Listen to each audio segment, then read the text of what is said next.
नमस्कार, बाजार आज और कल में आप सभी का स्वागत है। मैं हूं स्वाति रायना। इस शो में हम आपको बताते हैं बाजार में आज का पूरा एक्शन, साथ ही कल के लिए क्या रहे अब आपकी स्ट्रैटेजी। हमारे साथ शो में शामिल होंगे जी बिजनेस के मैनेजिंग एडिटर अनिल सिंह भी। उनसे जानेंगे आज के बाजार पर राय और कल के लिए रणनीति। साथ ही आज के खास मेहमान हमारे साथ होंगे सेठी फिनमार्ट के एमडी विकास सेठी। पूरी रिसर्च टीम भी रहेगी हमारे साथ। देवांशी से जानेंगे बाजार में आज कैसा रहा हाल। साथ ही सन फार्मा ने पेटेंट का मामला सेटल से कंपनी को क्या फायदा होगा। मानसी बताएंगी कैसे रहेंगे अपोलो हॉस्पिटल के नतीजे। पूजा से जानेंगे फेरो मैंगनीज बनाने वाली कंपनी मेथड एलॉयज पर क्या कहती है एक्सक्लूसिव रिसर्च।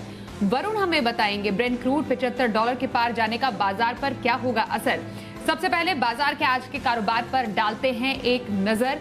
आज हमने बाजार में जो कारोबार होता हुआ देखा, आखिरी घंटे में तगड़ी मुनाफा वसूली के चलते बाजार फिसले और सेंसेक्स निफ्टी हल्के हरे निशान में बंद हुए।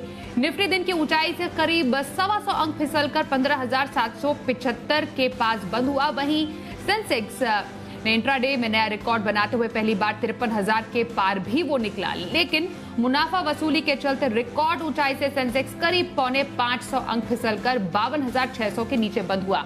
निफ्टी बैंक की बात करें तो दिन की ऊंचाई से करीब 550 अंक फिसलकर 34,750 के नीचे बंद हुआ।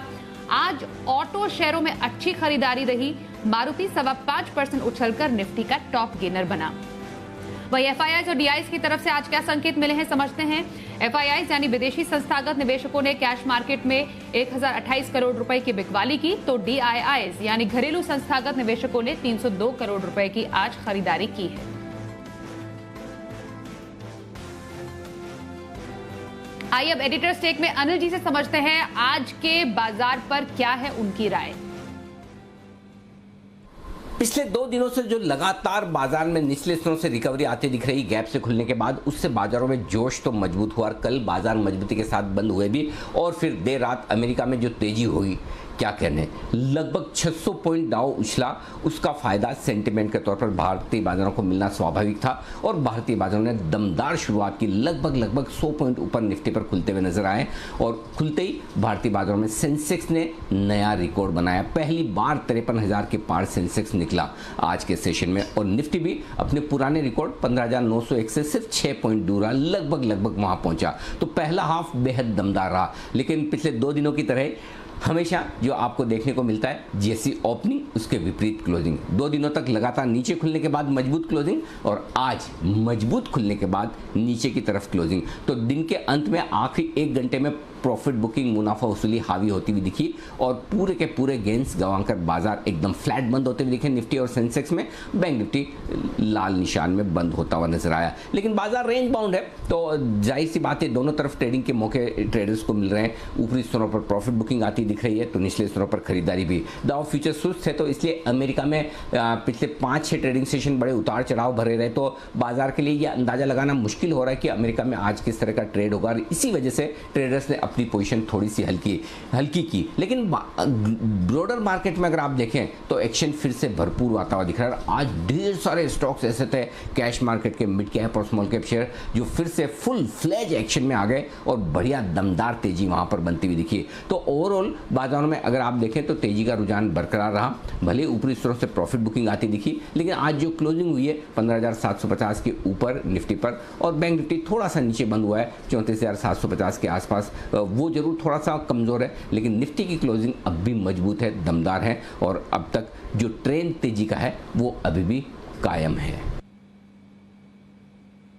अब कल के बाजार पर क्या रहे स्ट्रैटेजी समझेंगे अनिल जी से। उससे पहले आज के बाजार में सेक्टर स्पेसिफिक एक्शन को समझते हैं।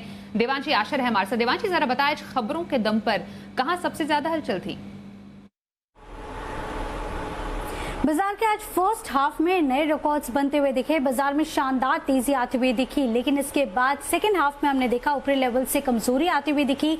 निफ्टी इसी के चलते हमने देखा एकदम सपाट 25 पॉइंट्स के गेंस के साथ बंद होता हुआ दिखा। निफ्टी बैंक से सबसे ज्यादा आज प्रेशर बनता हुआ दिखा था और निफ्टी बैंक आज लाल निशान में बंद हुआ करीब 125 अंकों की गिरावट के साथ ही आप देखिए आज के दिन में ज्यादातर जो इंडाइसेस थे वो हरे निशान के साथ ट्रेड करते हुए दिखे, लेकिन आखिरी 1 घंटे में हमने देखा जो फाइनेंशियल्स थे वहां से कमजोरी ज्यादा आती हुई दिखी और इसी के चलते निफ्टी में भी आज प्रेशर आता हुआ दिखा। सबसे पहले अगर हम निफ्टी की बात करें, जो गेनर्स थे उसमें मारुति टॉप गेनर बनता हुआ दिखा, 5.5% तक की तेजी। इसके साथ ही यूपीएल, श्री सीमेंट और विप्रो आज के टॉप गेनर्स थे। साथ ही आज वायदा बाजार की बात करें तो GMR infra, Piramal enterprise, ICICI prudential और यूनाइटेड ब्रीवरीज में आज अच्छे वॉल्यूम्स के साथ खरीदारी बनती हुई दिखी। पिरामल एंटरप्राइज आज का टॉप परफॉर्मर था, करीब 6% तक की तेजी के साथ। ओवरऑल सेक्टर्स की बात करें, ऑटो स्टॉक्स ने आज लीड किया है। मारुति के अलावा हमने देखा जो टाटा मोटर्स है वहां पे अच्छी तेजी आती हुई दिखी। ऑटो एंसिलरी कंपनीज जैसे कि जय भारत मारुति, वहां पे अच्छी तेजी थी। और साथ ही एमएम फॉर्जिंग यहाँ पे जो नतीजे आते हुए दिखे वो भी काफी शानदार थे और इसी के चलते अच्छे गेन्स इन स्टॉक्स में आते हुए दिखे। क्यूआईपी के चलते इंडियन बैंक और ब्रिगेड एंटरप्राइज, ये दोनों में आज अच्छा एक्शन बनता हुआ दिखा, अच्छी खरीदारी थी। और साथ ही पोल्ट्री स्टॉक्स जो अंडे वाली कंपनीज हैं, वेनकीज, यहाँ पे लगातार दूसरे ट्रेडिंग सेशन में अच्छे गेन्स आते हुए दिखे। आज 20% के अपर सर्किट पर ये स्टॉक ट्रेड करता हुआ दिखा। एसकेएमएक्स में भी 6% से ज्यादा की तेजी आज की ट्रेडिंग सेशन में बनती हुई दिखी। इसके साथ ही आज आप देखिए कई ऐसे कैश मार्केट के मिड कैप स्टॉक्स में आज लगातार एक्शन बनता हुआ दिखा, अच्छे वॉल्यूम्स के साथ। JK paper, DCM Shriram, HEG graphite, ये दोनों स्टॉक्स में भी आज अच्छा एक्शन बनता हुआ दिखा। लाल निशान में हमने देखा आखिरी 1 घंटे में बैंक्स फिसलते हुए दिखे। ओवरऑल फाइनेंशियल्स में हमने लाल निशान में आज कारोबार होता हुआ दिखा। PNB, AU small finance bank, RBL bank और बजाज फाइनेंस आज टॉप लूजर बनते हुए दिखे। और इसी के साथ ही वायदा बाजार में भी हमने देखा कई ऐसे लाल निशान के साथ कामकाज होते हुए दिखे। Idea, Berger Paints, Info Edge, Bajaj Finance, इस स्टॉक से जहां पे आज लाल निशान के साथ एक्शन बनता हुआ दिखा। लेकिन ज्यादातर इंडाइसेस आज हरे निशान के साथ ट्रेड करते हुए दिखे। और इस बीच आपकी जो जी बिजनेस पर सुपर हिट कॉल्स आपको मिलते हुए दिखे, जो आपकी कमाई होती हुई दिखी, उसमें आप देखिए साउथ इंडियन बैंक आज सुबह आपको राकेश बंसल जी ने रिकमेंड किया था। पिरामल एंटरप्राइज, नवीन फ्लोरिन, मारुति, साथ ही बर्जर पेंट शॉर्ट करने की राय आज आपको आखिरी ट्रेडिंग सेशन में मिलती हुई दिखी। तो ये सारे कॉल से जहां पे आपकी दमदार कमाई होती हुई दिखी। ज्यादातर आज सेक्टर्स हरे निशान के साथ ट्रेड करते हुए दिखे। लेकिन आखिरी 1 घंटे में हमने देखा ऊपरी लेवल से प्रेशर आता हुआ दिखा बाजार में। निफ्टी, बैंक और फाइनेंशियल सबसे ज्यादा प्रेशर में आते हुए दिखे। चलिए, तो देवांशी से हमने आज के बाजार पर सेक्टर स्पेसिफिक हाल जाना। विकास सेठी हमारे आज के खास एक्सपर्ट हमारे साथ शो में शामिल हैं, उनसे बातचीत करते हैं। विकास जी, पहला हाफ बाजार के लिए दमदार, आखिरी घंटे में मुनाफा वसूली, आने वाले दिनों में बाजार का ट्रेंड आपको कैसा लग रहा है और कल के लिए इंट्राडे और हफ्ते भर की खरीदारी कहां पर करने की सलाह देंगे? बिल्कुल स्वाति, देखिए जिस तरह का बाजार था आज सुबह खुले तो हम बहुत तेज, क्योंकि इंटरनेशनल न्यूज बहुत ही अच्छे थे। कल जो यूएस में दमदार तेजी बनी उस पर रिएक्ट करते हुए हम एक अच्छी खासी तेजी के साथ खुले। But by the end of the day वो तेजी बिल्कुल काफी प्रॉफिट बुकिंग हो गई और निफ्टी थोड़ा ही ऊपर बंद होने में कामयाब हुआ। और आज जो फेड की टेस्टिमनी होनी है उस पर सबकी नजरें हैं और आज अभी डाउन थोड़े नीचे दिख रहा है, तो देखना पड़ेगा ओवरनाइट डाउन में किस तरह से क्लोजिंग आती है, उसके ऊपर कल के बाजार निर्भर करेंगे। बट बाजार में बहुत ज्यादा कोई उठापटक नजर नहीं आ रही है इन लेवल्स पे। मुझे लगता है रेंज बाउंड ही बाजार रहेंगे, but stock specific, sector specific activity रहेगी। तो अच्छी क्वालिटी के स्टॉक से अच्छी सेक्टर जहाँ पे तेजी का रुख है वहाँ पे खरीदारी करने की सलाह है। जहाँ तक मेरी कल की पिक का सवाल है, मेरी कल की पिक रहेगी इंट्राडे के लिए मजगांव डॉक। फंडामेंटली एक बहुत ही दमदार स्टॉक है। ये कंपनी शिप बिल्डिंग का कारोबार करती है, ये इंडियन नेवी के लिए मैक्सिमम काम करती है। और जिस तरह से सरकार का फोकस है एक तो मेक इन इंडिया पे और दूसरा डिफेंस पे, ये कंपनी के लिए फ्यूचर काफी पॉजिटिव नजर आता है। वैल्यूएशन के लिहाज से भी बहुत ही सस्ता स्टॉक है, 10 के मल्टीपल पे स्टॉक अवेलेबल है। मार्च क्वार्टर के नतीजे बेहद ही शानदार थे। 230 करोड़ का पैट डिक्लेयर किया वर्सेस 66 करोड़ YOY। तो मुझे लगता है इस स्टॉक को कल के लिए रडार पे रखे खरीदारी करें। मेरा कल का इसका टारगेट रहेगा 270 रुपए का, स्टॉप लॉस रहेगा 255 रुपए का। और जहां तक मेरी पोजिशनल पिक का सवाल है, मेरा पसंदीदा पेपर स्टॉक है वेस्ट कोस्ट पेपर, जो कि आज 243 के लेवल पे बंद हुआ है। इसके नतीजे आने हैं 24 तारीख यानी कि गुरुवार को। हाल ही में जेके पेपर ने अपने नतीजे पेश किए, नतीजे बेहद ही दमदार थे। मुझे लगता है उसी तर्ज पे वेस्ट कोस्ट पेपर के भी नतीजे बहुत ही अच्छे रहने चाहिए। और वैसे फंडामेंटल्स बहुत ही अच्छे हैं। रिटर्न ऑन इक्विटी अराउंड 26% का है, डेट इक्विटी रेशियो 0.45। तो मुझे लगता है इस स्टॉक को करंट लेवल्स पे खरीदा जाना चाहिए। मेरा इसमें पोजिशनली 265 का टारगेट है और स्टॉप लॉस रखना है 235। इंट्राडे मजगांव डॉक में खरीदारी की सलाह विकास सेठी जी की और हफ्ते भर का नजरिया वेस्ट कोस्ट पेपर में रखने की सलाह उन्होंने दी है। बातचीत जारी रहेगी आज के एक्सपर्ट से। कुछ आने वाले नतीजों पर कर लें चर्चा। अपोलो हॉस्पिटल्स के नतीजों का अनुमान क्या कहता है? मानसी है हमारे साथ, उनसे समझते हैं। मानसी, जरा बताएं अपोलो हॉस्पिटल के नतीजों से क्या उम्मीद जताई जा रही है? जी बिल्कुल, देखिए अपोलो हॉस्पिटल की अगर बात करें, सबसे पहले तो इनके हॉस्पिटल कारोबार में 7% की बढ़त का अनुमान हम लगाकर चल रहे हैं। ऑक्यूपेंसी लेवल्स में भी सुधार होता हुआ दिखेगा। साथ ही ऊंचे बेस फार्मेसी कारोबार में 8% की गिरावट की आशंका यहां पर लगाई जा रही है। तो ये कंसर्न है जिस पर नजर रखनी होगी। लेकिन साथ ही कामकाजी मुनाफे और मार्जिन में काफी हद तक सुधार देखने को मिलेगा। वैक्सीन के चलते आय में बढ़त कितनी होगी और साथ ही मैनेजमेंट कमेंट्री गाइडेंस क्या निकल कर आती है, कुछ चीजें हैं जिस पर हमें खास नजर रखनी होगी। और पर्टिकुलरली नॉन कोविड ऑक्यूपेंसी पर भी क्या टेक है, ये भी जानना काफी इंपॉर्टेंट हो जाएगा। कंपनी की आय अनुमान हम ये लगाकर चल रहे हैं कि फ्लैट आय कंपनी की आती दिखेगी, 2922 करोड़ से 2946 करोड़ के आसपास आती दिख सकती है। कामकाजी मुनाफा 10.5% बढ़ता हुआ दिख सकता है। अनुमान है कि 380 करोड़ से 420 करोड़ पर यह जाता दिखेगा। मार्जिन बढ़ेंगे 13% से 14.2%। वहीं मुनाफे के फ्रंट पर 38% की गिरावट का अनुमान हम लगाकर चल रहे हैं। 210 करोड़ से कंपनी का मुनाफा 129 करोड़ पर जाता हुआ देखने को मिल सकता है। आपको याद होगा एक्सेप्शनल प्रॉफिट पिछले साल की अगर बात करें, यहां पर अपोलो म्यूनिक हेल्थ इंश्योरेंस के सेल्स के चलते 198 करोड़ का था। इसका एक इम्पैक्ट आता हुआ नतीजों पर बिल्कुल दिखेगा।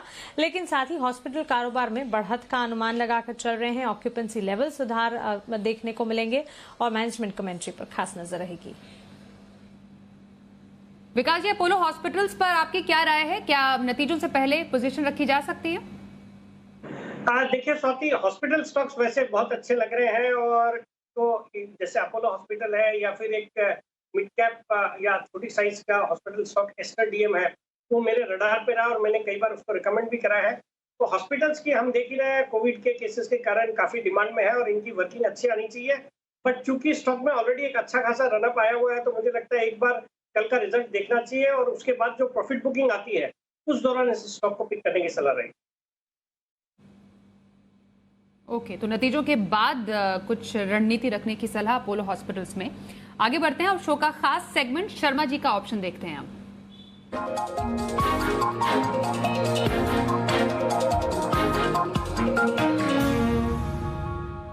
एचडीएफसी सिक्योरिटीज के बीके शर्मा है हमारे साथ। सर, बहुत स्वागत है एक बार फिर से आपका शो में। बताइए कल के लिए ऑप्शन स्ट्रैटेजी कहां रखें? स्वाति जी, आपको और आपके सभी उत्साही दर्शकों को मेरी ओर से नमस्ते। तो 2 ऑप्शन लेकर आया हूँ, इन्फोसिस और ल्यूपिन। ध्यान रखने वाली बात यह है कि दोनों ही ऑप्शन आपको जून सीरीज के लेने हैं, यानी कि कल हो सकता है आपसे ज्यादा मार्जिन मांगा जाए, डिस्पाइट आप कॉल ऑप्शन ले रहे हैं उसके बावजूद भी, तो ध्यान रखिएगा। तो अभी इन्फोसिस के अंदर 1500 की कॉल लेने की सलाह, 14.5 रुपए पे ये क्लोज हुआ है। स्टॉप लॉस रखे 8 और टारगेट आपका रहेगा 28 रुपए। ल्यूपिन के अंदर आप 1160 की कॉल लेंगे, 6 रुपए 90 पैसे भी लास्ट क्लोजिंग है। स्टॉप लॉस रखेंगे 3.5 रुपए का, टारगेट इसमें रहेगा 14 रुपए। और ये ध्यान रखिए कि ये दोनों ही ऑप्शन आपको कल तक, ये परसों तक निपटा देने हैं। ऑब्वियसली ये एक्सपायर हो जाएंगे, कैरी फॉरवर्ड करने की आवश्यकता नहीं है। जो हमने देखा कि परसों मार्केट मतलब शुक्रवार को मार्केट नीचे खुल के ऊपर गया था, आज ऊपर खुल के नीचे आया, तो कल यहाँ पे लॉन्ग के अंदर होने की संभावना ज्यादा है। तो आप इसको 1 दिन 2 दिन के लिए आजमा सकते हैं। धन्यवाद, जय हिंद। अब अनिल जी से समझते हैं कल के बाजार पर क्या रखनी चाहिए आपको स्ट्रैटेजी और बाजार को अहम संकेत कहां से मिलेंगे? जहां तक कल के बाजारों का सवाल है, भारतीय बाजार रेंज में फंसे हैं और अगर ग्लोबल मार्केट से संकेत कमजोर मिलते हैं तो 15,650 15,700 के आसपास बाजार निफ्टी पर सपोर्ट लेने की कोशिश करेंगे। हमारे बाजारों के बंद होने के वक्त डाउ फ्यूचर्स 20-25 पॉइंट ही नीचे ट्रेड कर रहे थे, यानी कि कोई खास रुझान डाउ फ्यूचर्स से था नहीं। तो देखते हैं आज किस तरह का प्रदर्शन अमेरिकी बाजारों में रहता है। बॉन्ड यील्ड्स वहां पर थोड़े से बढ़कर आने लगे हैं, तो हो सकता है अमेरिका में हल्की फुल्की प्रॉफिट बुकिंग आ भी जाए कल 600 पॉइंट के बड़े उछाल के बाद, तो कोई बड़ी बात नहीं। लेकिन देखते हैं भारतीय बाजारों पर कल जो ओपनिंग होगी 15,650 15,700 तुरंत प्रभाव से सपोर्ट के तौर पर है। ऊपरी स्तरों पर 15,875 15,900 हल्की रुकावट का लेवल है, जहां पर प्रॉफिट बुकिंग आपको आती हुई दिखती है। बैंक निफ्टी का जहां तक सवाल है 34,400 34,600 की रेंज सपोर्ट के तौर पर कल भी काम करेगी और ऊपरी स्तरों पर वही 35,200 से 35,400 की रेंज है जहां पर बैंक निफ्टी में आपको प्रॉफिट बुकिंग आते हुए हमेशा दिखती है और आज भी दिखी और कल भी वो लेवल पार करने में मुश्किल होगी। लेकिन ब्रॉडर मार्केट का एक्शन कल भी मजबूती का रहेगा। मिड कैप और स्मॉल कैप शेयरों में जो आज खरीदारी का दमदार रुझान बना है वो आगे भी जारी रहेगा। एक्शन कल मंथली एक्सपायरी के ठीक एक दिन पहले का होगा, बुधवार है और गुरुवार को होने वाली मंथली एक्सपायरी, तो अब बाजार में कल भी वॉलेटाइल ट्रेड रहने की आप आशंका रख सकते हैं। तो दोनों तरफ की ट्रेडिंग के मौके कल भी बाजार में बनेंगे और उसके लिए अहम सपोर्ट लेवल, अहम रुकावट के लेवल का आपको करना है इंतजार और उसी पर आपको एक काउंटर ट्रेड लेना होगा ताकि बाजार के दोनों तरफ के मूव का आप फायदा उठा सकें। और अगर वैसा नहीं कर सकते तो फिर मिड कैप और स्मॉल कैप शेयरों में बाय ऑन डिप्स और सही लेवल पर एंट्री करने की रणनीति रखें। वहां पर तेजी का मोमेंटम अभी भी बरकरार है, चिंता की कोई बात नहीं। कल के बाजार पर स्ट्रैटेजी समझने के बाद आइए अब देखते हैं कल का ऑप्शन।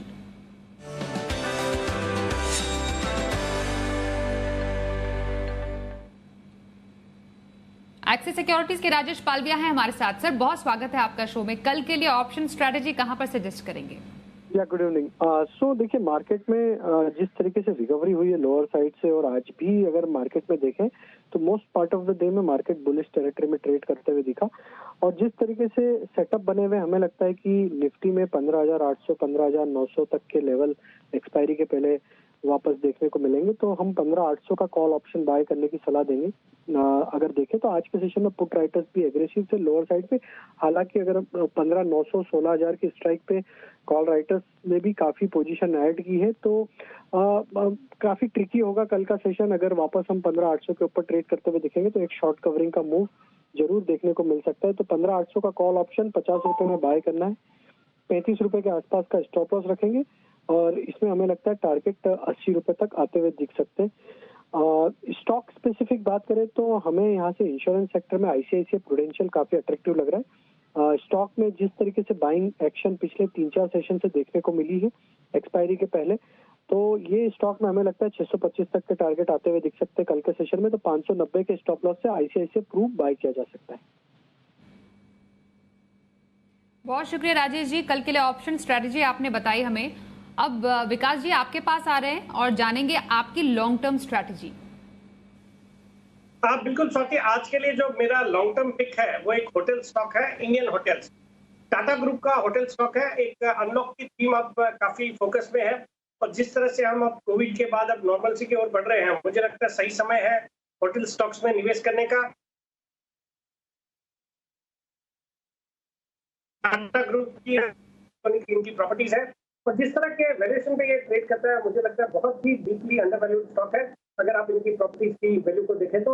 और बाकी टाटा ग्रुप भी इसमें अपनी हिस्सेदारी लगातार बढ़ा रहा है तो मुझे लगता है इस स्टॉक में करंट लेवल पे बिल्कुल खरीदारी करें। मेरा इसमें 9 से 12 महीने में 200 रुपए तक का टारगेट।